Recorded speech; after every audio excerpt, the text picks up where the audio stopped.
Good morning students. हम class 12 subject history के अभ्यास को जारी रखते हुए मॉडल पेपर 12 के बचे हुए क्वेश्चंस कंप्लीट करेंगे।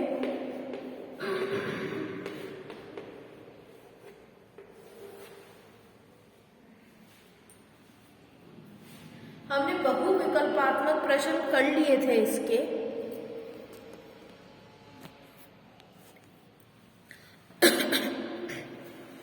बहुविकल्पात्मक के बाद में आज अपन इसके जो बचे हुए आगे के क्वेश्चंस हैं वो कंप्लीट करेंगे।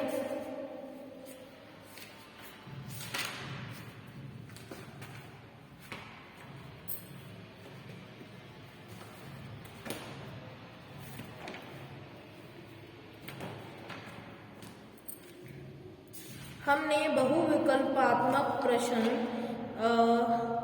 इसके कंप्लीट कर लिए थे 7 तक। आज अपन 8वें बहुविकल्पात्मक प्रश्न से शुरुआत करेंगे। क्वेश्चन है, शेख निजामुद्दीन औलिया की दरगाह कहाँ स्थित है? ये 8वां प्रश्न है। शेख निजामुद्दीन औलिया की दरगाह कहाँ स्थित है?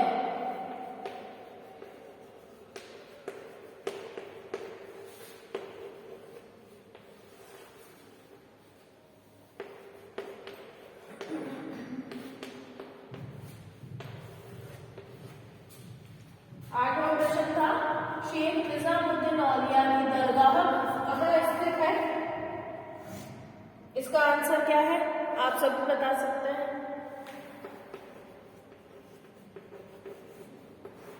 दिल्ली। नेक्स्ट क्वेश्चन लिखिए, हम्पी को राष्ट्रीय महत्व के स्थल के रूप में हम्पी को राष्ट्रीय महत्व के स्थल के रूप में कब मान्यता प्राप्त हुई? हम्पी को राष्ट्रीय महत्व के स्थल के रूप में कब मान्यता प्राप्त हुई? इसका आंसर है 1976।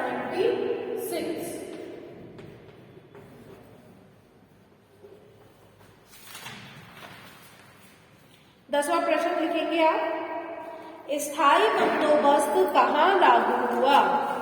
स्थायी बंदोबस्त मुख्यतः कहाँ पर लागू हुआ? इसका आंसर है स्थायी बंदोबस्त मुख्य रूप से कहाँ लागू हुआ? इसका आंसर है बंगाल। अब नेक्स्ट क्वेश्चन आप लिखेंगे, 7 टापुओं का शहर माना जाता है।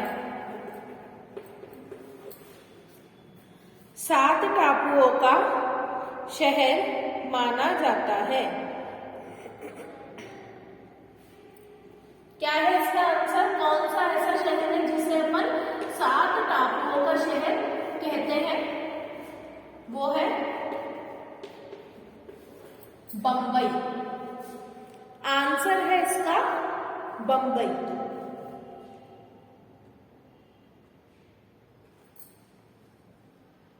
नेक्स्ट क्वेश्चन लिखेंगे, अंग्रेजों भारत छोड़ो आंदोलन कब प्रारंभ हुआ? अंग्रेजों भारत छोड़ो आंदोलन कब प्रारंभ हुआ? इसका आंसर है अगस्त 1942 ईस्वी। अगस्त 1942 ईस्वी है इसका आंसर।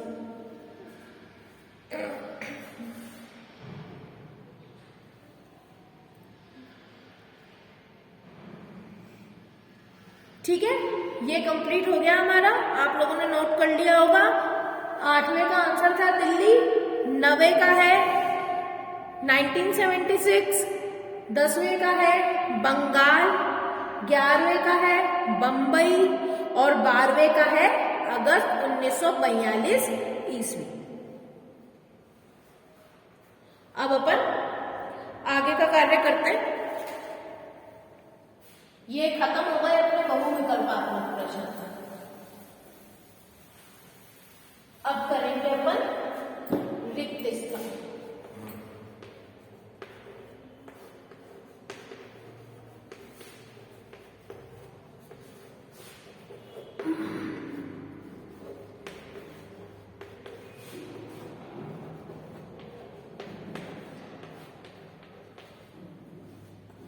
रिक्त स्थान करेंगे अपन। क्वेश्चन क्या है लिखिए आप, पहले पूरा क्वेश्चन लिखेंगे फिर बाद में आंसर बताऊंगी आपको। सिखों के 10वें गुरु गोविंद सिंह ने, सिखों के 10वें गुरु गोविंद सिंह ने 9वें तेग बहादुर जी की, सिखों के 10वें गुरु गुरु गोविंद सिंह जी ने 9वें गुरु तेग बहादुर जी की रचनाओं की भी, तेग बहादुर जी की रचनाओं की भी गुरबानी में, रचनाओं को भी, सॉरी इसे करेक्ट कर लेना, रचनाओं को भी गुरबानी में सम्मिलित किया। वापस बोल रही हूँ पूरी लाइन, बहुत बड़ी लाइन है, ध्यान से लिखिएगा। सिखों के 10वें गुरु गुरु गोविंद सिंह जी ने 9वें गुरु तेग बहादुर जी की रचनाओं को गुरबानी में सम्मिलित किया और इस ग्रंथ को डैश का नाम दिया, और इस ग्रंथ को डैश का नाम दिया।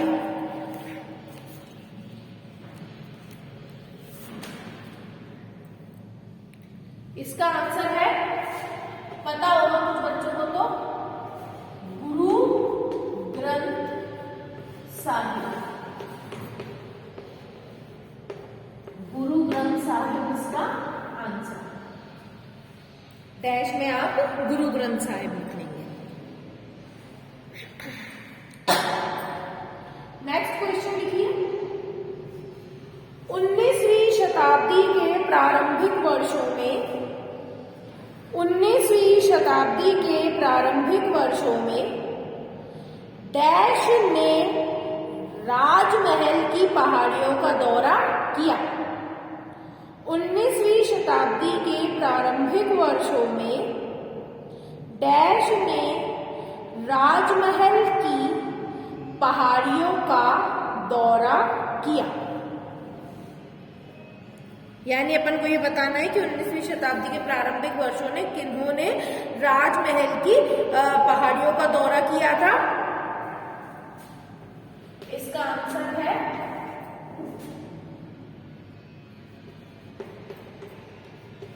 Francis Buchanan. आंसर है फ्रांसिस बुकानन। सही सही आंसर लिखिएगा, फ्रांसिस बुकानन। अगला फिल इन द ब्लैंक्स लिखिए। ब्रिटिश ईस्ट इंडिया कंपनी ने कलकत्ता में, ब्रिटिश ईस्ट इंडिया कंपनी ने कलकत्ता में डैश नामक किले का निर्माण करवाया। ब्रिटिश ईस्ट इंडिया कंपनी ने कलकत्ता में डैश नामक किले का निर्माण करवाया। यानी ये बताना है कि ब्रिटिश ईस्ट इंडिया कंपनी ने कलकत्ता में किस किले का निर्माण करवाया था। आंसर है इसका फोर्ट विलियम। आंसर है फोर्ट विलियम।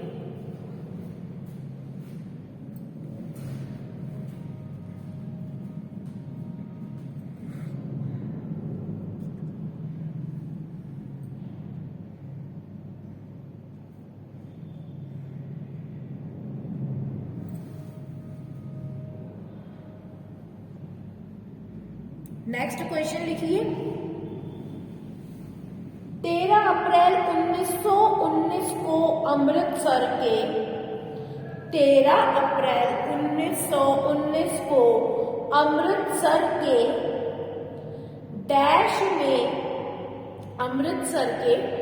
डैश में जनरल डायर द्वारा भयंकर नरसंहार किया गया। 13 अप्रैल 1919 को अमृतसर के डैश में जनरल डायर द्वारा भयंकर नरसंहार किया गया। ये तो सभी को आंसर आता होगा, आप लोग 8वीं क्लास से ये चीज पढ़ रहे हैं।